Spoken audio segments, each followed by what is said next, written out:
Hello everyone, I am Dr. Sonal Jain from Department of Anthropology, University of Delhi. In the series of forensic science lectures, today we will discuss about crime scene investigation.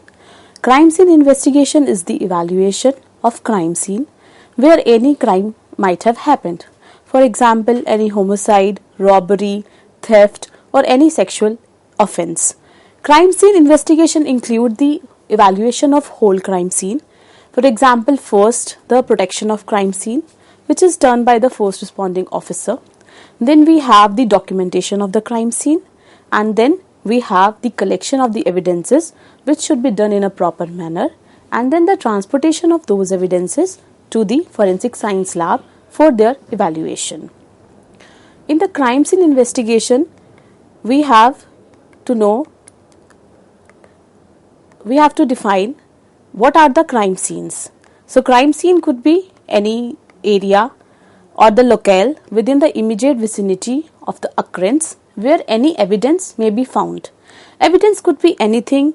It might be any biological evidence. That could be any biological evidence like semen, blood, hair, or any other physical evidence like glass or fiber, depending on what type of crime might have occurred. Crime scene is also known as a scene of occurrence, or a crime scene is the scene where incident or crime has occurred. So there could be different types of crime. For example, it could be a murder crime scene or a homicide crime scene, sexual offense, a suicide, any narcotics or any drug related crime scene, burglary, dowry debt, infanticide, forgery, robbery, kidnapping, terrorism, bribe, theft, etc. So depending on the crime scene, the first responding officer should go to the crime scene and should evaluate the crime scene depending on the nature of crime which has occurred at that place. Crime scene can be defined and can be classified by the location of criminal activity, or by the size of area, or by the type of crime committed, or the physical location of the crime. If we go by the location of criminal activity, then we can have a primary crime scene or a secondary crime scene. A primary crime scene where the original crime has occurred, whereas the secondary crime scene where it is the subsequent crime scenes. Let's look at an example. More than one crime scene may exist in a criminal case depending on how and where the crime has occurred. There are primary crime scenes and secondary crime scenes, and they are different in the following ways.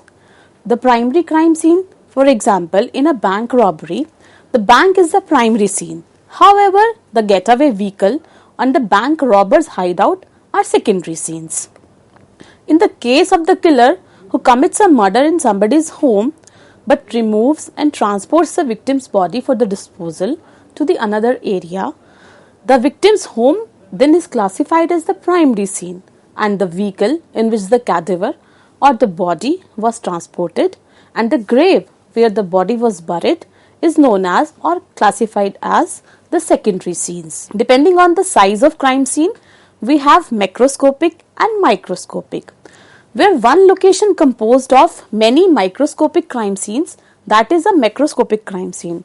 To go by an example, supposedly a terrorist activity might have happened and a lot of people have been killed at various locations.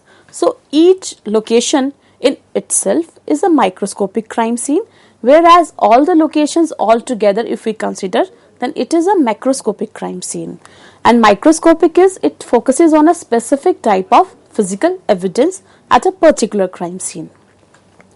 Then based on the type of crime committed, we can also say this is a homicide crime scene, this is a robbery crime scene, or this is a sexual assault, for example, any rape crime scene. And on the location, physical location, if we go by, then we can say it is an indoor crime scene or it is an outdoor crime scene. So the outdoor crime scene, as the name suggests, it has no boundaries and it is in the outdoor area. An outdoor crime scene is the most vulnerable to loss, contamination and damaging effects on biological evidence in a short period of time, because the outdoor crime scene is not covered and people activity might occur in that outdoor crime scene. So the first responding officer, when he reaches the crime scene, he should look for all the evidences and he should try, and all the people he should seclude from that area, and he should preserve the crime scene. An outdoor crime scene, individual with access to the scene, they can alter, destroy, or they may also contaminate the evidence. The risk is very high when the crime scene is not properly secured, because if the evidence is not properly collected or if the evidence is altered, then it would be difficult to evaluate that evidence in the forensic science lab. As you can see in the picture, this is an example of an outdoor crime scene where there is no boundary and it is not covered. So the main concerns which come with the outdoor crime scene is about the weather. Supposedly, if the weather is bad, if it starts to rain, if it is too sunny, then the physical evidence, they might contaminate or they might alter. So the first responding officer, when he reaches the crime scene, he should look for, he should collect the evidences first based on the weather, so that no evidence should contaminate. Then we have the indoor crime scenes. Compared to the outdoor scenes, evidence at an indoor scene is generally less susceptible to environmental loss and change, because the indoor crime scene is covered and outdoor crime scene is not covered.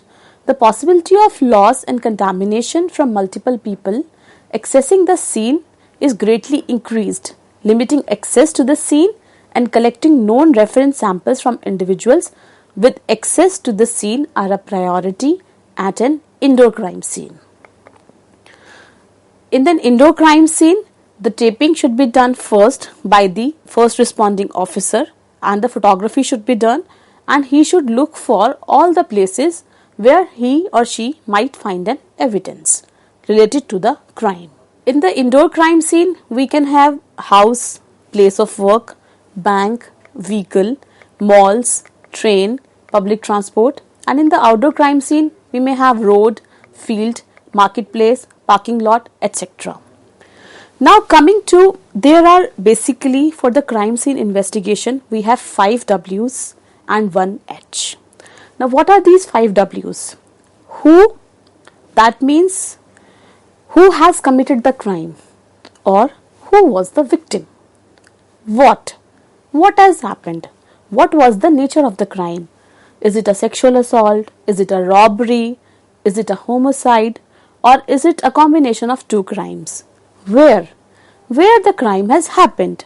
The first responding officer should know the location of the crime, whether there is only one crime scene or there is primary crime scene as well as secondary crime scene. Why?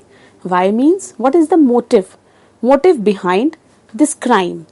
Is the criminal, there is some particular motive of the criminal why he has killed the victim? When? What was the exact time when this crime was happened? And then we have how. What was the modus operandi? That means what was the mode of action of the criminal, how he has done this crime. So the investigating officer at the crime scene, when he visit the crime scene, he look for the answers of this 5 W's and 1 H. In the preliminary investigation, there are 3 major functions at a crime scene. First thing is the recognition of the evidence.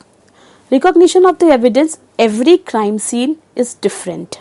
So when the investigating officers, they reaches the crime scene, they should look what is the physical evidence and what is not.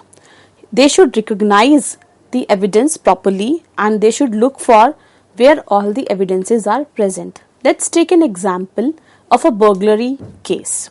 In a case of burglary, the investigating officer should look for from where the criminal has entered to the crime scene. So he should look for the places of a forced entry. That could be a door, that could be a window from where the criminal has tried to enter. So in that case, he should look for any suspected tool marks which are present at the entrance of the door or the window from where the forced entry has been made. Then he should look for the footprints and the fingerprints which he might found from where the criminal might have entered, and then from there near the safe or the area where other tool marks might be present. Then he should record the location and the condition of the crime scene, and then the collection, control and the preservation of the evidences. Before one do anything, he should carefully look at the crime scene. Very carefully, the person, the investigating officer or the first responding officers look for the evidence very carefully. The crime scene information to establish that a crime has actually been committed. It provides the link between the criminal and the crime. This is the information which we have received from the crime scene. We should establish that a crime has actually been committed. So how a first responding officer will get to know that a crime has been committed? From the crime scene information, depending on what are the evidences which are present at the crime scene. The information which is there at the crime scene, it provides the link between the criminal and the crime. This how the criminal has, what was his modus operandi and how he has committed the crime. So as we have learned in the last lecture about the Locard's principle, so any person, if he comes in contact with any other surface, he leaves a trace. If we have visited a place, if a criminal has visited certain place, then he must have left certain evidences at that particular scene. For example, his footprints, his fingerprints, his hair or his fibers, etc. So the crime scene always link a criminal and the crime which has occurred. Then we should evaluate the pattern of events. For example, we should look for the footprints. So the investigating officer at the crime scene should see that the person has entered from this particular door, and then the footprints lead to another area or where the robbery might have happened. They should look for the traces or the evidence where there might be some disturbed areas. The crime scene information also indicate the modus operandi or the sequence of events. What was the modus operandi of the criminal, how he has operated, and what was the sequence of events. For example, in a case of homicide, the criminal might have entered from a particular place, then there might be a shuffle between the victim and the criminal. He should look for the evidences at the crime scene which will indicate the modus operandi of the criminal, and that will also help us in the reconstruction of the crime scene. Supposedly the criminal at the crime scene has used a firearm to kill the victim. So the investigating officer at the crime scene should look for the bullets in the victim's body or the shells nearby the area in the crime scene, and he should look from where the criminal might have fired towards the victim, and also the blood spatter which is on the wall or the nearby areas. That will give clues to the investigating officer in the reconstruction of the whole crime. Crime scene information also provides information about the probable number of culprits. How? If you can see that the footprints which are present at the crime scene, they are 3 in number or they are 4 in number, then you can say as the multiple number of footprints are present at the crime scene, so that means the number of culprits at the crime scene are multiple. Types of weapon used. If the victim is killed by a knife or the cut shows that it was a sharp object, that means the weapon used is some knife or some sharp object, and the motive behind the crime. If there is some disturbance in the house, the safe which is present at the house is being broken, so that means there was the motive of stealing, and that might lead to the death of the victim with the weapons used by the criminal. Now coming to the crime scene management. What is crime scene management? It starts from the time when an officer arrives at the original call to investigate the crime scene.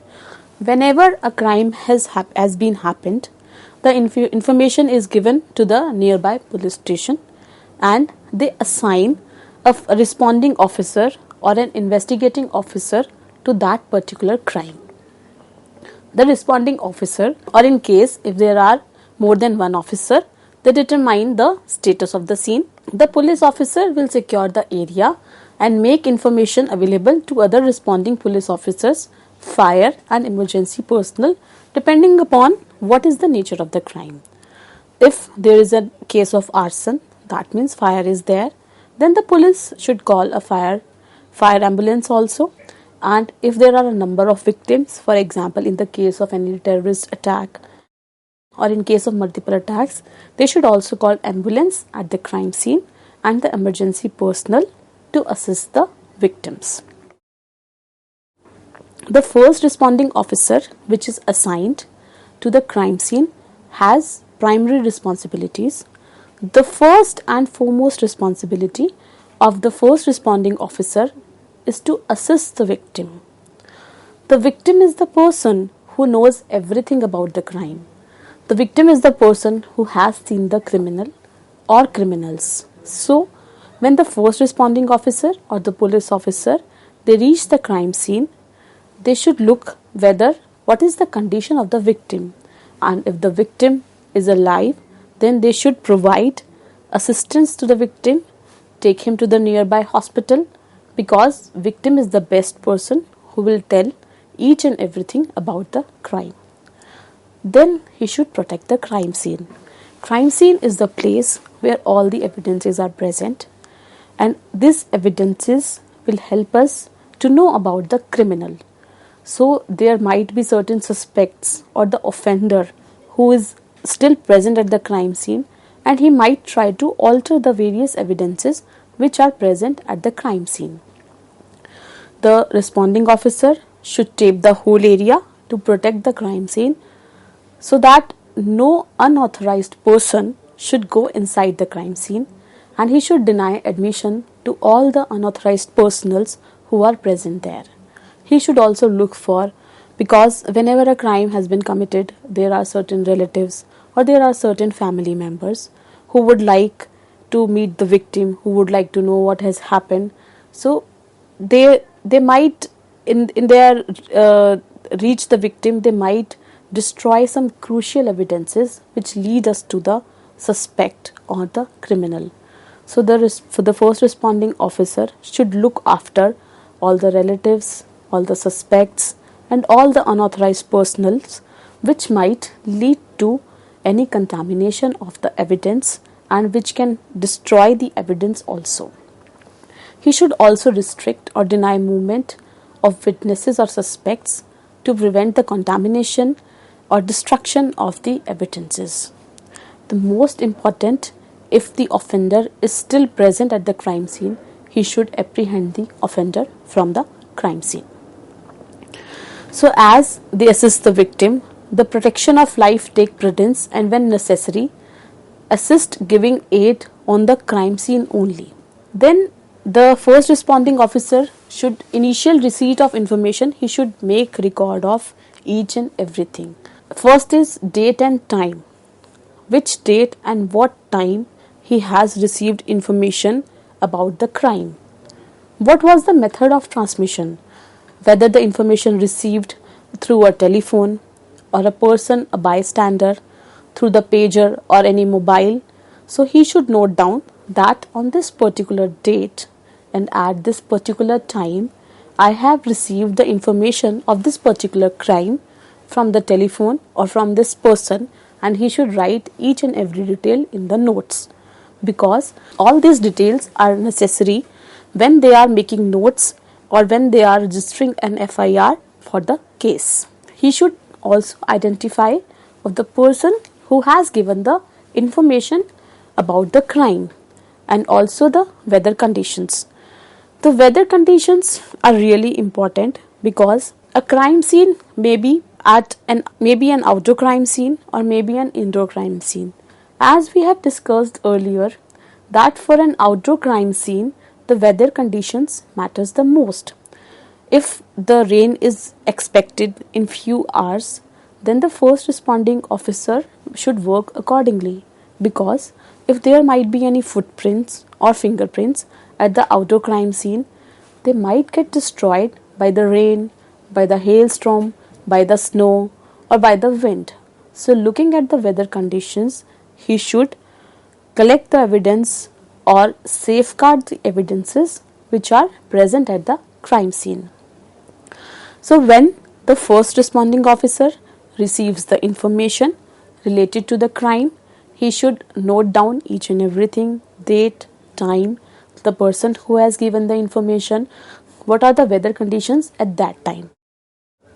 After reaching the scene, he should record the exact location, the geographical location where the particular crime has happened, record his exact time of arrival, that at this date and at this time I have reached the crime scene.